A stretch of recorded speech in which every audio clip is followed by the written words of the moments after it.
El tema a continuación es manejo de alteraciones cardíacas severas en unidades de shock trauma. Hoy tenemos el privilegio de contar con la presencia de un profesional que inspira por su compromiso con la salud y la educación, el doctor Marco Antonio Tapia Yanapa, médico especialista en emergencias y desastres, diplomado en ecografía de emergencias y paciente crítico, diplomado en ecografías en el extranjero, Argentina, médico asistencial en salud en el Hospital Alberto Sabogal Sologuren, médico emergencista en el Hospital Guillermo Carlín de la Fuente. Médicos residentes de la especialidad de Medicina de Emergencia y Desastres de la Universidad Nacional Mayor de San Marcos, sede Hospital Alberto Sabogal Sologuren. Su trabajo en emergencia y desastres ha impactado tanto en el ámbito clínico como en el académico, y su pasión por compartir conocimiento se refleja en cada una de sus intervenciones. Gracias, doctor, por acompañarnos y enriquecer este espacio con su experiencia. Bienvenido, doctor Tapia. ¿Se me escucha bien? Ahora sí creo, ¿no? Sí, sí. Muchas gracias. Con todos, muy buen día. Soy el doctor Marco Tapia, agradecido con la organización por esta invitación a este curso de Enfermería, Innovación, Seguridad y Humanización en el futuro de la enfermería. Bueno, reconocer algo de lo que me gusta que dijo, la pasión por la emergencia. Es cierto, la emergencia es un servicio y es una especialidad muy apasionada, muy divertida y única, diría yo. En esta oportunidad, bueno, tengo el gusto pues de compartir con ustedes lo que es el manejo de alteraciones cardíacas severas en la unidad de shock trauma. Para eso quiero empezar, la siguiente, por favor. Empezar mencionando qué es la unidad de shock trauma. La unidad de shock trauma es una unidad especializada que es parte del servicio de emergencia, una unidad donde se requiere, se va a dar la atención a pacientes con trauma severo, pacientes que tengan alguna patología crítica que requiera una estabilidad inmediata y por el cual se cuenta con todo lo requerido en esta unidad. Se cuenta con un monitor, bombas de infusión, la camilla como ustedes pueden ver. Esta es una unidad de que contamos en Cailín, ventiladores mecánicos, vemos el coche de paro, que tenemos inclusive para manejo de vía aérea avanzada y algunos procedimientos que se hacen en esa unidad. En emergencia, nosotros atendemos por el triaje Manchester, donde le balanzamos las atenciones por prioridades. Y en esta unidad se ingresan los pacientes prioridad rojo y naranja, que quiere decir pacientes que requieren atención inmediata y pacientes que requieren atención en menos de 10 minutos. Tenemos un equipo capacitado, tanto en el personal de enfermería, para el personal médico, ¿no? Y también el personal técnico, que estamos todos con un apoyo multidisciplinario. Entre las patologías que ahora les voy a tocar, vamos a hablar de las probablemente más severas en la parte cardíaca y a las menos frecuentes que vamos a tener, pero también que tienen nivel de mortalidad muy alto. Entonces, voy a hablar de bastantes generalidades, porque son temas muy amplios realmente, pero hay cosas puntuales que tenemos que tener presente y tenemos que ir recordando de este tipo de diferentes patologías severas cardíacas. La siguiente, por favor. La primera patología que tenemos que requiere una atención inmediata de todo el personal es el paro cardíaco. Solamente para comentarles, porque sé que acá hay personal que trabaja en diferentes áreas. En el caso de la parte de emergencia, unidad de shock trauma, el paciente cuando llega inmediatamente, en este caso, un paciente que definamos el paro cardíaco, ¿no? Que es la actividad, que es el cese súbito de la actividad cardíaca efectiva, y que lo vamos a darnos cuenta inmediatamente por la ausencia de la respuesta del paciente, porque no vemos que respira, o hay una respiración agónica, o hay simplemente una ausencia del pulso tanto carótido o femoral. Ingresa el paciente probablemente con estas características en el triaje e inmediatamente pasa a la unidad de shock trauma. En esta unidad de shock trauma tenemos la facilidad de un timbre que nos indica que cuando lo tocamos 2 veces ingresando un paciente en paro cardíaco, inmediatamente el personal está para la atención del paciente que requiere. Pero como le mencioné, la parte del paro cardíaco son 3 características que nos vamos a ver, ¿no? Un paciente que tenga ausencia de respuesta, no respira o respiración agónica o ausencia de pulso. La siguiente, por favor. Algunos detalles inmediatos que me gustaría compartir sobre el algoritmo del paro cardíaco. Uno, que este es de las guías del AHA y de la europea, que son del 2020. Recién ahora en octubre se está dando la nueva actualización 2025. ¿Qué es lo más importante, como pueden ver en la parte superior derecha?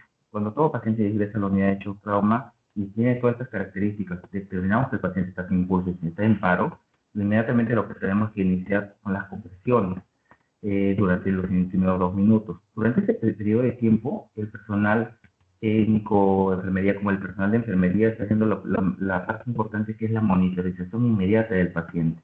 Y eso nos ayuda bastante. El personal médico, inclusive muchas veces también el personal de enfermería, nos ayuda en la parte de las compresiones. Y posteriormente necesitamos el monitoreo. ¿Por qué motivo? Porque necesitamos diferenciar en qué ritmo de paro está este paciente. Como pueden visualizar donde se menciona al inicio del RCP, es importante el ritmo para determinar si este paciente va a requerir desfibrilación o no va a requerir desfibrilación. Entonces, y de acuerdo a eso, se maneja diferente el paciente. Vamos a ir en la parte de la sistolia o actividad eléctrica sin pulso. Luego de iniciar las compresiones de otros pacientes, es necesario y tener en cuenta el inicio de la administración de la adrenalina, que se va a dar cada 3 a 5 minutos, y es coordinado con el personal médico. Recordemos que en los pacientes que están en paro, idealmente un equipo debe ser de 6 personas, tanto el personal que maneja vía aérea, que maneja medicamentos, el que está dirigiendo, todo es un ámbito multidisciplinario en esta parte de manejo del paciente. Posterior a esos 2 minutos hay que ver que el ritmo sigue siendo en la actividad de impulso, es un ritmo desfibrilable. Después seguimos con la guía que mencionamos acá.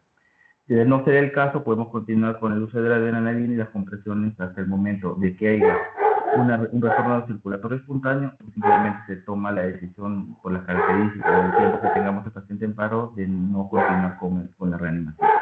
Y si fuera un ritmo desfibrilable, pues, tenemos dos opciones, ¿no? La fibrilación ventricular o la taquicardia ventricular sin pulso. Y ahí, después de iniciar las compresiones cardíacas, que es lo más importante en todo paciente que esté en paro cardíaco, se puede iniciar la primera descarga, ¿no? Se puede desfibrilar al paciente.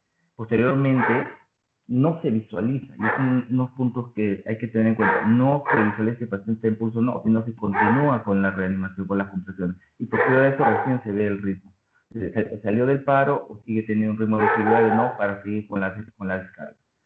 Seguido este algoritmo de la AHA, vamos a ver que después de tres descargas continuas, del paciente no salga a un retorno circulatorio espontáneo, hay que valorar el uso de algunas drogas como la meladona o la lidocaína.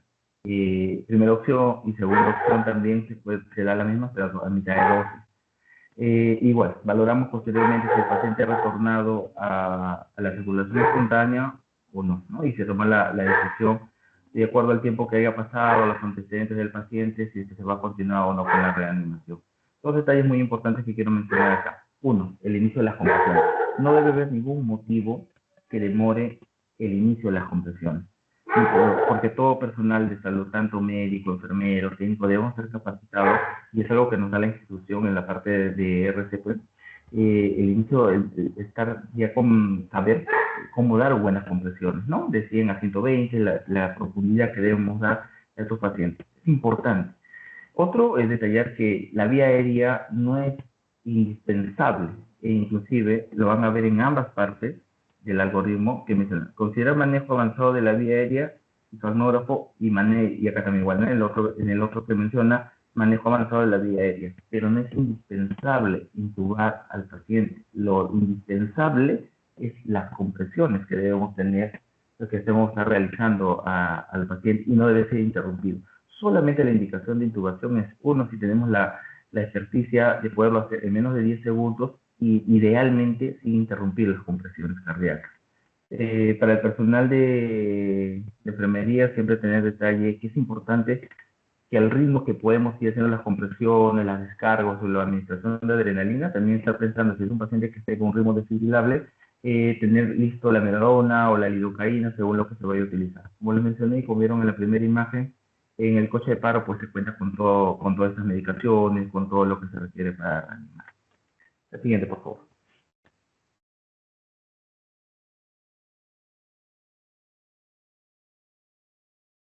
Otra de las patologías cardíacas que tenemos muy frecuentes son las taquiarritmias. En este caso vamos a mencionar las taquiarritmias inestables, ¿no? Recuerda que la taquicardia pues, es todo paciente que llega con una frecuencia mayor de 100 latidos por minuto, pero de hablar de inestabilidad, hablamos de una inestabilidad hemodinámica. ¿Qué nos da esta inestabilidad hemodinámica? El paciente que llegue hipotenso, paciente que llegue con angina, con una falla cardíaca, que esté desaturando, que esté con una alteración de sensorio, o que haya signos de shock.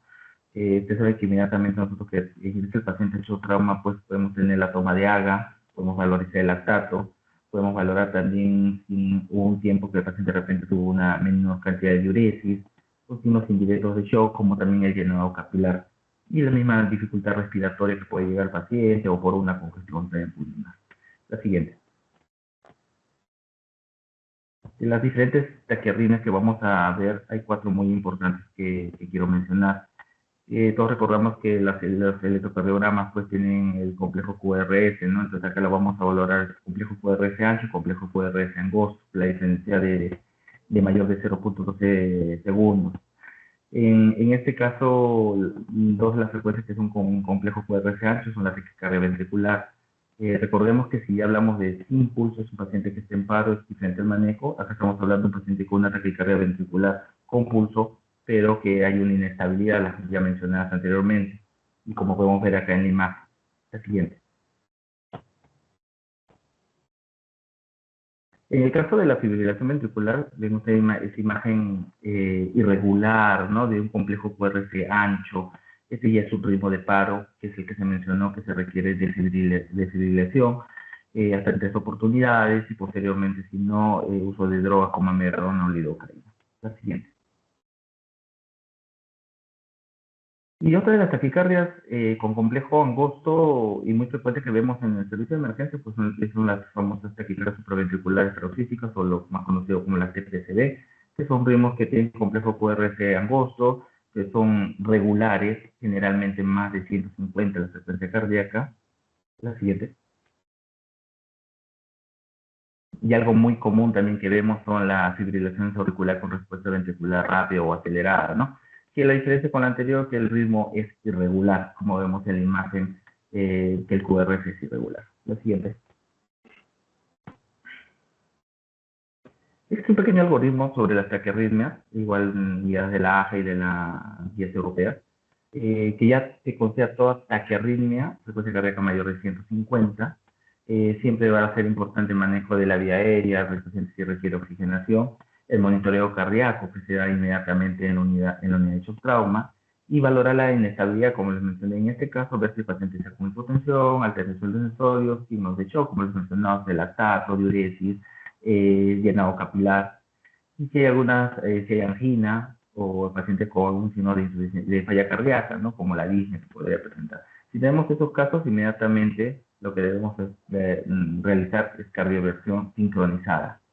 Un pequeño detalle, ¿no? Cuando hablamos de cardioversión sincronizada, quiere decir que la sincronización se da a nivel del complejo QRS en la onda R. ¿Por qué motivo? Porque si nosotros no sincronizamos al paciente, esta descarga eléctrica puede darse en la onda T y eso puede ser causa de que el paciente vaya a un ritmo de una FB, que es una fibrilación ventricular, que es un ritmo de paro. El paciente puede entrar en paro. Por eso es importante que todos estos ritmos hay que hacer una cardioversión sincronizada. En el caso de que el QRS sea ancho, hay que ver, si no es el caso, perdón, hay que ver si es que tenemos, mejor dicho, si está estable ya el paciente, bueno, el manejo es diferente, ¿no? Ya más bien es una cardioversión farmacológica. En el caso de las taquiarritmias severas, recordemos que todo paciente debe ir a cardioversión sincronizada, de las mencionadas que son las más frecuentes, excepto la fibrilación ventricular, que ese es un ritmo de paro y que debe ser desfibrilado. Que en realidad es como una cardioversión no sincronizada, ¿no? Digamos. La siguiente. Algunos detalles que hay que tener en cuenta, de acuerdo al complejo QRS, lo que se va a dar la cantidad de descarga que se le brinda en Joule. Si es un complejo estrecho, se puede dar entre 50 a 100, como por ejemplo en las TPCB. Si es un estrecho irregular, será entre 120 a 200 joules, como las fibrilaciones auriculares. Si es un regular ancho, como la taquicardia ventricular, será 100 joules. Y si es un ancho irregular, como estamos hablando de la fibrilación ventricular, no es necesario, no es cardioabierto, sino hay una desfibrilación. Eh, bueno, acá ven el término bifásico y monofásico. Recordad que el monofásico ya son los equipos pues, antiguos, ¿no? Todos ya se cuentan prácticamente con equipos bifásicos, que es mucho más seguro para el paciente, son más efectivos. Y la única diferencia es que la onda de corriente en los monofásicos es unidireccional y los bifásicos son bidireccionales. El otro detalle que tenemos que tener en cuenta es trivial en los pacientes que tienen taquiarritmia, pero son estables con el uso de algunas drogas. Mencionarles la adenosina. Dentro de esto el detalle es tener claro pues que tiene que ir en flexura de codo, ¿no? En la vena mediana cubital, basílica, cefálica, que es importante para que el push que se brinda se administra de adenosina en bolo y en bala, que se menciona, sea rápido. ¿Por qué motivo? Porque el tiempo de vida de la adenosina es menor de 10 segundos. Entonces, para poder controlar es importante que pase lo más rápido posible, ¿no? Parte de la humanización me gustaría detallar que siempre es importante mencionar cuando se administra ese medicamento a los pacientes que van a sentir como una sensación de ansiedad, de angustia, falta de aire, pero que dura corto tiempo porque es como resistir al corazón.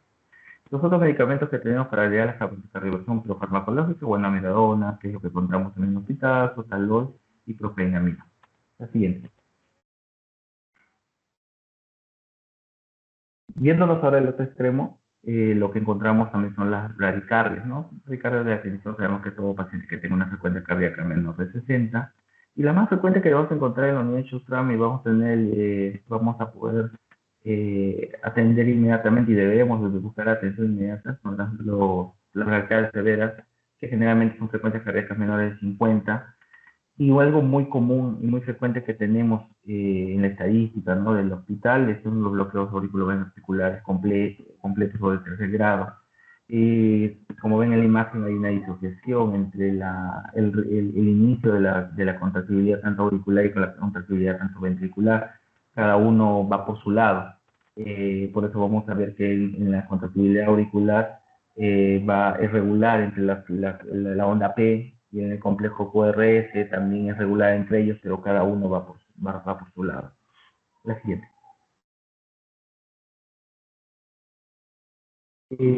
Acá también a todo paciente que tenga alguna bradiarritmia o bradicardia con menor de 50, ya es considerada una bradiarritmia. Debe entrar a la unidad de trauma para un monitoreo continuo, valorar también el requerimiento si requiere oxígeno y valorar todo lo que son signos de inestabilidad, ¿no? Volver a mencionar la hipotensión, alteración de sensorios, signo de llenado capilar, mayor de 3 segundos, si hay alteración de sensorios, si el paciente viene con disnea, todo eso nos va a dar la inestabilidad del paciente. Si encontramos esos signos en estos pacientes que generalmente la frecuencia cardíaca baja menos de 40 o 35, lo indicado es a la administración de atropina, ¿no? 1 miligramo endovenoso y se puede repetir esta dosis cada 5 minutos hasta tener sus oportunidades. Y si con eso la frecuencia cardíaca no mejora o los signos de inestabilidad no mejora, es necesario probablemente el uso de marcapasos transdérmicos o el uso de algún fármaco, como puede ser la dopamina o la adrenalina. La idea es mejorar esa frecuencia cardíaca para que el paciente salga de esos signos de inestabilidad. Si a pesar de todo eso no se puede controlar, la indicación es un marcapaso intravenoso temporal, ¿no? Para que posteriormente probablemente el paciente vaya a un marcapaso definitivo. En los casos de los bloqueos de tercer grado, pues sí es indicación de marcapaso definitivo o buscar las causas que puedan llevar a este paciente también a esta bradicardia severa. Muy frecuentemente, y muchos de nosotros atendemos pacientes con enfermedad renal crónica, ¿no? Que se vienen con potasio muy elevado, 8, 9, y que los pacientes tienen que hacer las bradiarritmias. Si no se los puede compensar, se puede usar a veces atropina o algún otro medicamento o algunas otras causas que puedan llevar, ¿no? La idea es revertir estas frecuencias cardíacas. La siguiente. Otra de las patologías también frecuentes que vamos a atender en la unidad de hechos trauma son los síndromes coronarios agudos. Recuerda que los síndromes coronarios agudos se clasifican en lo que son con su segmento ST elevado y no elevado. Pero ¿cuáles son los que necesitan atención inmediata? Estamos hablando en la unidad de shock trauma, los pacientes que vengan con el ST elevado. Es importante la atención porque recordemos que tiempo es corazón. Mientras más tiempo pase en poder la atención en este tipo de pacientes, el daño cardíaco va a ser mayor, el compromiso, la falla cardíaca del paciente va a ser mucho mayor y obviamente el hecho de la recuperación va a ser mayor. ¿Cuál es la diferencia? Cuando nosotros hablamos de un ST elevado, ya nos está indicando que la arteria coronaria que ha dejado de irrigar parte del corazón, o sea, hay una obstrucción completa de esta arteria. ¿Cómo lo vamos a catalogar a ver todo esto, no? Un paciente que venga con dolor torácico más de 20 minutos, hipopresivo, irradiado generalmente al brazo izquierdo, como puede venir con síntomas asociados como disnea, diaforesis, o simplemente es un paciente que ha perdido el conocimiento, pero de 65, ¿no? Importante detallar en el Hospital Cailín que se tiene la buena costumbre de que todo paciente con dolor torácico o algún síntoma asociado como pues la disnea, con algún antecedente en caso de disnea, o adulto mayor, siempre se le toma un electrocardiograma, siempre. Entonces, eso es algo a destacar, algo a considerar porque nos permite llegar al diagnóstico lo más rápido posible, ¿no? No se espera que lo vea el médico. Todo paciente con dolor torácico no lo ve primero el médico. Llega al triaje ya le están haciendo el electrocardiograma, inmediatamente pasa a verlo el médico y con eso se determina si es un ST elevado que requiere la atención inmediata. El diagnóstico inmediato, bueno, se requiere un electrocardiograma, idealmente en menos de 10 minutos desde que el paciente llega al hospital.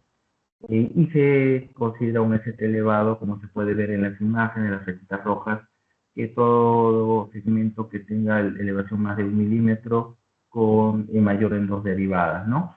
También se puede considerar a un paciente que tenga un bloqueo de rama izquierda que anteriormente no había habido. Y esa es otra cosa también que podemos destacar en el hospital, que tenemos gracias al HOSIC, que podemos guardar los electrocardiogramas de los pacientes y podemos hacer la comparación con los electrocardiogramas anteriores. Inmediatamente también importante para el diagnóstico el dosaje de la troponina. La siguiente.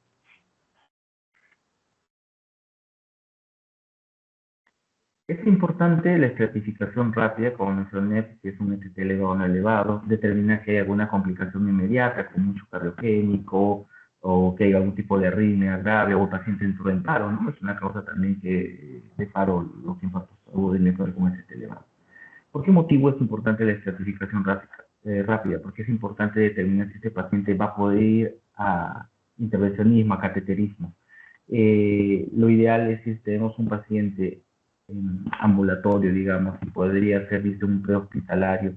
Lo ideal es que ese paciente vaya inmediatamente a un centro que tenga cateterismo, hablando de los ST elevados. Pero si llega a un centro, como en el caso de nosotros, no contamos con cateterismo cardíaco por el nivel de complejidad del hospital, entonces se tiene que valorar en cuánto tiempo ha llegado y si hay la posibilidad de que este paciente pueda llegar a un hospital que tenga menos de 120 minutos una vez hecho el diagnóstico. Si no contamos con esa posibilidad de que el paciente pueda ir a trombolisis, pero no pueda ir al cateterismo cardíaco, se debe tener en cuenta la posibilidad de trombolisis, ¿no? Y la trombolisis se puede dar en todo paciente que tenga dentro de las 12 horas iniciado el dolor precoz. Y como mencioné ahí, si es que no hay la opción de cateterismo y se tiene la posibilidad de que se tenga que trombolizar, idealmente eso no debe esperarse resultados como por ejemplo la troponina, sino debe iniciarse inmediatamente. En menos de 10 minutos es lo ideal que el paciente pueda iniciar la trombolisis. Recordemos que la idea es desobstruir esa arteria, porque mientras más tiempo no esté irrigada la arteria, la parte del miocardio lamentablemente se va a generar miocardio. Entre los fármacos que se tienen, bueno, nosotros contamos con el atiplase, pero hay otros fármacos como tenmeteplase, retiplase. En la indicación ideal es el uso del tenmeteplase. ¿Por qué? Uno, porque es una sola dosis. Segundo lugar, solamente es menos riesgo de sangrado, ¿ya? Y la dosis va entre 30 miligramos a 50 miligramos según el peso, ¿no? De 60 a 90 kilos, cada 10 kilos va aumentando de 30, 35, 40 según el peso del paciente. El uso del TNT-clase también se ha mencionado, es menos efectivo que el TNT-clase, un poco menos efectivo que el AT-clase. También es ideal administrarlo porque generalmente solamente son 2 dosis con diferencia de 30 minutos. A diferencia del AT-clase, que es el que contamos, que generalmente también se ve por el peso del paciente, se administra 100 miligramos en 1 hora y media. En el primer a segundo minuto se administra 15 miligramos. Todo paciente mayor de 70 kilos. 50 miligramos en la siguiente hora y en los otros 30 minutos 35 unidades de AT-clase. Hay contraindicaciones para el uso de la trombolisis. Sí, el paciente que haya habido un sangrado activo, o antecedente de una hemorragia intracerebral, o una disección de aorta, o alguna operación compleja que haya tenido de hace 3 semanas, también son contraindicaciones para poder realizar. Si es que esta trombólisis fuera exitosa, el paciente nos da una chance para poderlo enviar a cateterismo entre 2 a 24 horas. Por eso mencionaba que el paciente no lo podemos enviar a cateterismo entre las primeras 120 minutos, entonces la ideal es trombolizar al paciente, para tener esa chance de que el paciente tenga la opción de que si fuera exitosa la trombolisis, hasta 24 horas posteriormente hacer el cateterismo. ¿Y cuáles son los signos que nos van a indicar que la trombolisis fue exitosa? Dos principales. Son 4, pero son 2 principales que se cuentan. Uno, que haya el descenso de la elevación del segmento ST en la derivada donde tenga la mayor elevación, mayor al 50%. O sea, su descenso sea mayor al 50% donde haya habido la mayor elevación. Eso se valora posteriormente a los 60 minutos a 90 minutos de la trombolisis. Lo otro signo también es que el dolor precordial haya disminuido. Es un signo más indirecto. También hay tipo de arritmia que puede presentar el paciente o un ritmo idioventricular que también se puede visualizar en el electrocardiograma cuando se está realizando la trombolisis. Es muy importante que durante la trombolisis el paciente también se le vaya realizando algunos electrocardiogramas de control. Eso es importante para ver. Ahora, ¿qué pasa si el paciente con ST elevado, la trombolisis no fuera exitosa? Bueno, el paciente tiene que ir a angioplastia de rescate lo antes posible, ¿no? Entonces, son opciones que tenemos, pero el paciente al final sí o sí va a tener que ir a trombolisis. Los pacientes con infarto agudo de miocardio con ST elevado.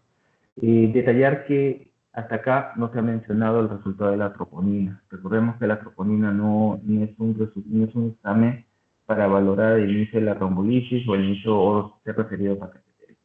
La siguiente.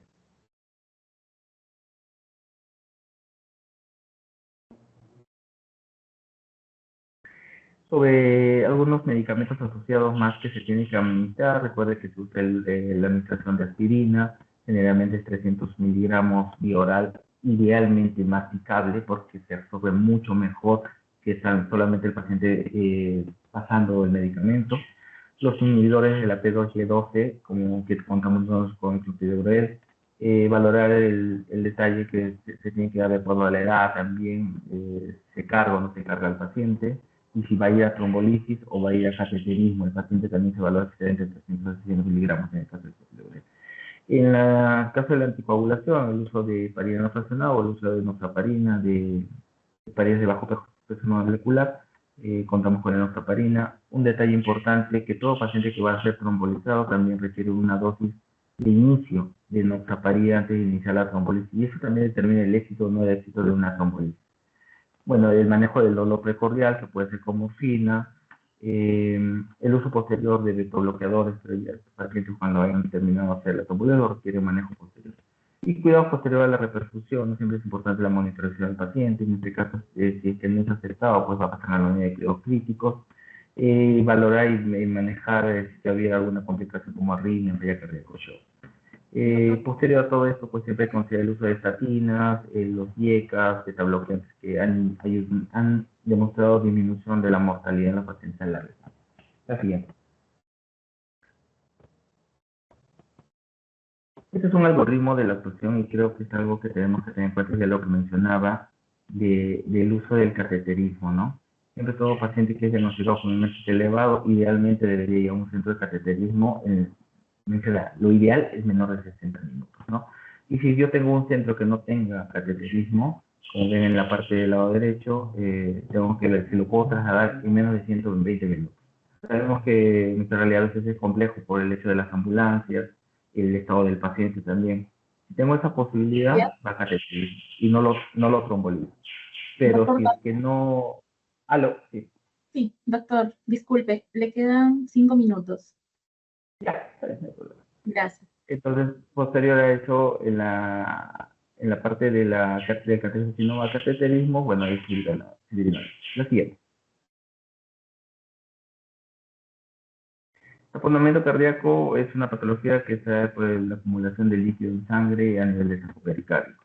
Hay una triada, ¿no? Que es la triada de B, que es que el paciente tiene hipotenso con sustitución yugular o ruidos apagados. Y hay que ver signos de shock, lo que ya se ha mencionado. La siguiente.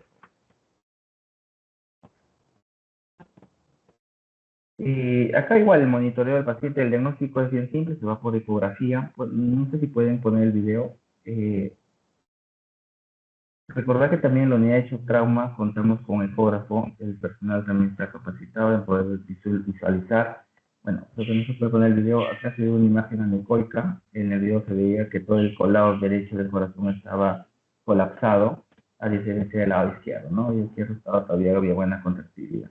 La siguiente. Doctor, disculpe, nos informan que todavía tenemos un poquito más de tiempo. Ya, está bien, no te preocupes. Gracias. Bueno, en la parte de acá del taponamiento cardíaco, el manejo inicial siempre va a ser uso de volumen, porque es mejorar la parte del ventrículo derecho y para eso necesitamos darle volumen al paciente. Si hay signos de hipotensión, tenemos que manejar el uso de vasopresores como noradrenalina, por ejemplo, para mejorar, que nos ayuda también parte de la contractilidad cardíaca. Y se menciona que al inicio es importante evitar un poco el uso de intubar inmediatamente al paciente, porque podemos llevar a agravar el caso, ¿no? Por un colapso, porque ese paciente va a tener hipotensión. Y parte de las causas de paro cardíaco, pues la hipotensión. Más bien lo que hay que buscar inmediatamente, si el paciente está en taponamiento cardíaco y obviamente va a haber signos de inestabilidad, lo que se requiere hacer es la pericarditis urgente. Lo ideal es una pericarditis psicoguiada. La siguiente. Para eso tenemos dos accesos, subsifodeo para externar. Como mencionaba, nosotros contamos con el ecógrafo en la unidad de shock trauma. Este se ve un acceso en esta parte de la imagen de la izquierda, se ve como entra la aguja, y en el lado derecho, en el otro corte, también se ve la parte blanca que se llama B lineal, se ve también como el ingreso de la aguja. Solamente a veces está yendo el 20 centímetros de líquido que se vaya a encontrar suficiente para mejorar la inestabilidad del paciente. La siguiente, por favor. Esta patología no muy frecuente, menos mal porque la mortalidad es muy alta, es la disección de la aorta. Los pacientes con disección de aorta son pacientes, generalmente el diagnóstico es más diferencial, tiene que haber una sospecha clínica alta. El dolor torácico de estos pacientes es súbito, intenso, punzante, inclusive lo mencionan, muy desgarrador, inclusive el dolor es más intenso que los pacientes que puedan venir con un infarto agudo de miocardio. Hay que valorar bastante los antecedentes de los pacientes, como hipertensión o alguna enfermedad de tejido cognitivo, como Marfan, síndrome de Marfan, o si ha habido algún antecedente familiar. Muchas veces presentan la familia y también por forma de poder ver que antecedentes como aneurisma y nos puede indicar que ese paciente pueda tener lo mismo y estar teniendo la complicación de una disección de aorta. Hay un score que es el AF, que nos ayuda a valorar. Y bueno, está catalogado por la parte de la clínica, por los antecedentes. De acuerdo al valor que nos da, si es mayor de 1, va a haber el riesgo alto y que eso nos va a indicar que hay que hacer imágenes. La siguiente. Y para completar este estudio, como ustedes vieron, mejor dicho el score, también se puede valorar el uso del dímero D, y lo cual nos puede ayudar a catalogar si descartamos la probabilidad o la probabilidad más alta. pero en el modo más práctico, antes de valorar toda la parte analítica, es preferible hacer la estudio de imágenes lo más antes posible, ya sea una angiotomografía, una ecografía transesofágica o una resonancia. En el caso del Hospital Cailín, pues tenemos la posibilidad de hacerle las angiotomografías inmediatamente y valorar si estamos ante un caso de disección de aorta. La siguiente, por favor. Todos estos pacientes con diagnóstico de disección de aorta es importante el monitoreo continuo, permanente. Idealmente es controlar frecuencia cardíaca, controlar presiones arteriales, manejo de diuresis. Entonces requiere un manejo muy estricto y muy continuo de ante esta patología. El control del dolor es algo muy importante porque obviamente nos va a elevar la frecuencia cardíaca y el riesgo que esa disección siga siendo mayor. El uso de control de la frecuencia cardíaca debe ser entre 60 y 80 latidos por minuto. Ideal, la presión arterial sistólica debe estar entre 100 a 120.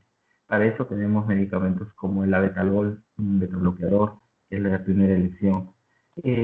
O tenemos otros medicamentos como el uso de verapamilo, o en todo caso también uso de vasodilatadores como el metotrexato o la nitroglicerina, que son medicamentos que también se encuentran en el hospital.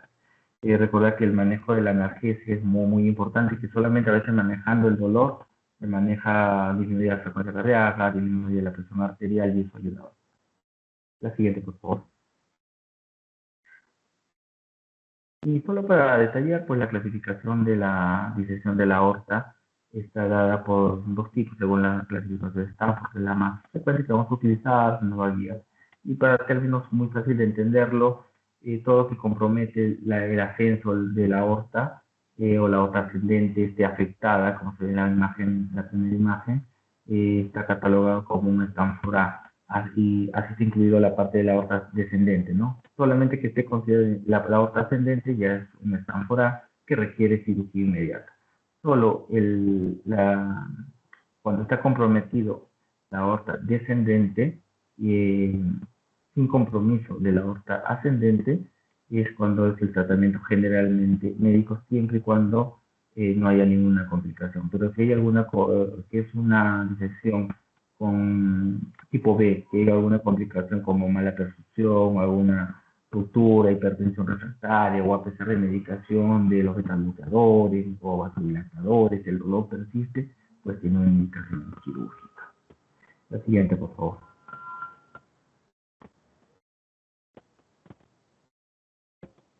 Bueno, he hablado de bastantes generalidades, cosas puntuales sobre las alteraciones cardíacas severas que vemos nosotros en unidad de shock trauma. Quiero terminar esta ponencia con estas imágenes mostradas. Como menciona el curso, puede ser la innovación, la modernización que se debe tener. La unidad de shock trauma y la unidad de servicio en sí de emergencia, como ustedes saben, es un servicio muy dinámico. Quiero reconocer en esta oportunidad el labor que se realiza como servicio y más aún el labor que se realiza el personal de enfermería. Más aún pues, el aniversario que se celebra, ¿no? Para el Día de la Enfermera. Recordar que nosotros no somos un servicio estático, somos un servicio dinámico, con alta demanda de pacientes, con alto estrés a veces, pero a pesar de eso, el compañerismo, la guardia a guardia, el día a día que vivimos y compartimos nosotros es algo muy especial. Y termino agradeciendo una vez más a la organización, mencionándoles que el servicio de emergencia, más que un servicio, es una familia. Muchas gracias.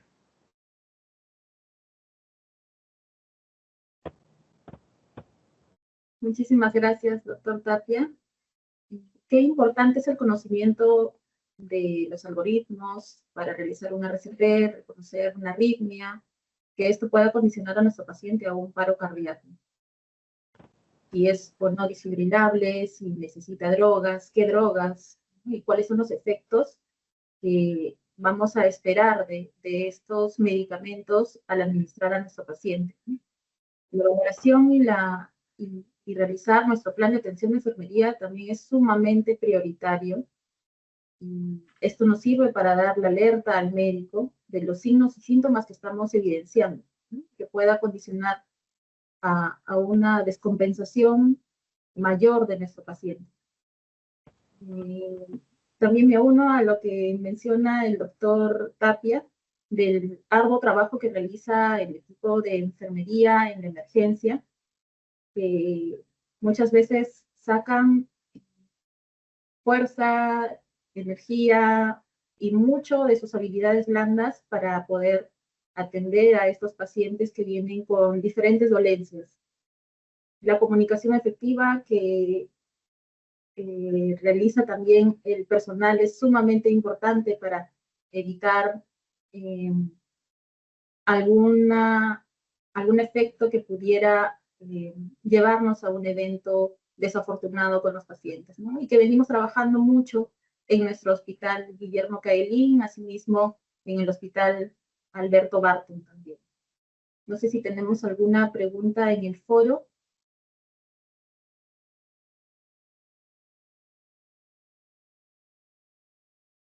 Si no, igual durante el transcurso de la mañana podemos ir escribiéndolas y luego le compartimos al doctor Tapia para que pueda darnos su respuesta. Doctor Tapia, muchísimas gracias por su excelente exposición y no sé si quiera decir algo más, si no, ya nos despedimos.